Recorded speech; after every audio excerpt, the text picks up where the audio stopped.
আসসালামু আলাইকুম। যারা সৌদি আরব থেকে বা অন্যান্য দেশ থেকে ইউরোপ কান্ট্রিতে যেতে চান, অনেকে এইভাবে গেছে, অনেকে ওইভাবে গেছে, একবারে কম খরচে চলে গেছে ইউরোপ কান্ট্রিতে। তাদের জন্য সতর্কবার্তা আমার পক্ষ থেকে। সতর্ক হয়ে যান, এই সমস্ত লোভনীয় বিজ্ঞাপন দেখে কেউ প্রতারিত হবেন না। আগে এরা কি বলতেছে এদের দুই একটা কথা শুনুন, তারপরে আমি বিস্তারিত বলতেছি।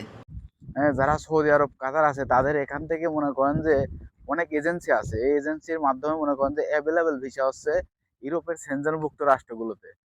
তো যারা সৌদি আরব, কাতার বা দুবাই এগুলো রাষ্ট্রে আছে তারা তারা অবশ্যই ইচ্ছা করলে মনে করেন যে যদি অ্যাপ্লাই করে তারা যেতে পারবে।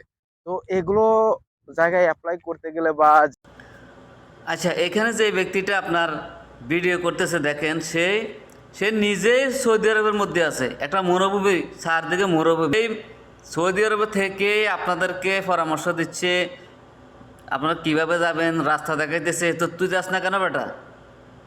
তুই কেন এখানে পড়ে রয়েছিস? তুই যাস না কেন? তো এখন বিষয়টা হচ্ছে, একটা লোক বিদেশে কাজ করে এবং একটা কোম্পানিতে বিভিন্ন জায়গায় মাল সেল দেয়, সাপ্লাই দেয় আর কি। তো তার সাথে আমার পরিচয়, মানে বিকাশে লেনদেন করার খাতিরে। তো ওনার সাথে আমি একটা জায়গায় গেছি একটা কাজে, গাড়িতে করে, ওনার গাড়িতে করে। তো উনি একটা ব্যক্তিকে ফোন দিয়েছে, বাংলাদেশি লোককে, যে আপনি কোথায় আছেন, আমি আসতেছি, আপনি বাইর হন। তো উনি ফান্দা মার্কেটের সামনে দাঁড়াইছে, দাঁড়ানোর পর একজন বাংলাদেশি আসছে, আসে কিছু টাকা ওনাকে দিছে। তো উনি প্রশ্ন করতেছেন, আপনি বারবার বারবার আমাকে মানে ফেসা দিতেছেন টাকা পাঠানোর জন্য, এরকম তো কখনো করেন নাই। তাও আবার 1 লক্ষ করে আপনি 3 বার আপনার 3 লক্ষ টাকা পাঠাইছেন। আমার তো মনে হয় আপনার কোনো কোনো চক্রের মধ্যে পড়ছেন। তখন উনি চুপ করে আছে, তিনি কোনো জবাব দিচ্ছে না। আমি ফাঁসে আছে, সেই জন্য হয়তোবা 2-3 বার জিজ্ঞেস করার পরে তিনি বলল, আসলে ভাই আমি প্রতারিত হয়েছি।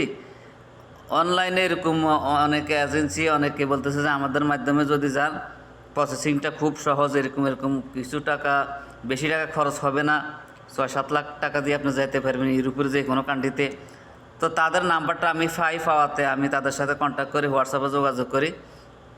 কিছুদিনের মধ্যে তারা বলতেছে যে জরুরি ভিত্তিতে 1 লাখ টাকা দেওয়ার জন্য। তা আমি তো আবেগে আপ্লুত, আমি জরুরি ভিত্তিতে 1 লাখ টাকা পাঠাই। 4-5 দিন না যাইতে তারা বলতেছে যে আরও 1 লক্ষ টাকা, আরও 1 লক্ষ টাকা। তারপরে আমি আরও 1 লক্ষ টাকা পাঠাই। এরপরে আবার যখন এরপরে বলতেছে বিভিন্ন প্রসেসিং, বিভিন্ন কাজের জন্য, দ্রুত কাজের জন্য আরও 1 লক্ষ টাকা চাইতেছে। তখন আমি আরও 1 লক্ষ টাকা পাঠাই।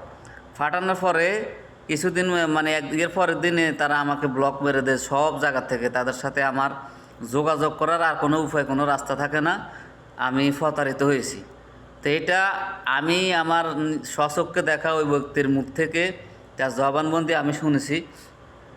যারা এরকম লোভনীয় বিজ্ঞাপন দেখবেন, মানুষ হয়েছে এখন ধান্দাবাজ। ঘরে বসে যদি মুখ ব্যবহার করে, কথা ব্যবহার করে যদি টাকা ইনকাম করতে পারে, তার পরিশ্রম করার কোনো দরকার আছে? তো অনেকে এই রাস্তাগুলো অবলম্বন করতেছে, বিভিন্ন মাধ্যম দেখাইতেছে। আবার 2-1টা লোক কোনো না কোনো উপায়ে, কোনো না কোনোভাবে গেছে, তারা আবার রাস্তা দেখাইতেছে। এগুলো দেখেই কিন্তু বেশিরভাগ মানুষ প্রতারিত হচ্ছে। এই সঠিক জায়গা খুঁজে পাওয়াটা বহুত মুশকিল। আপনি যদি চ্যানেল থাকতো, লোক থাকতো, যে আমার এই লোক গেছে, আমারই নিজস্ব লোক সঠিক জায়গায় সঠিকভাবে গেছে, তার মাধ্যমে আমি কাজ করে দিয়েছি, তারপরেও প্রতারিত হলে নিজেকে বুঝাইতে পারবেন। কিন্তু মোবাইলে অ্যাড দেখে, মোবাইলে মানুষের কথা শুনে আপনি তাকে এতগুলো টাকা এভাবে দিয়ে দিবেন, এগুলো বোকামি ছাড়া আর কিছুই নয়।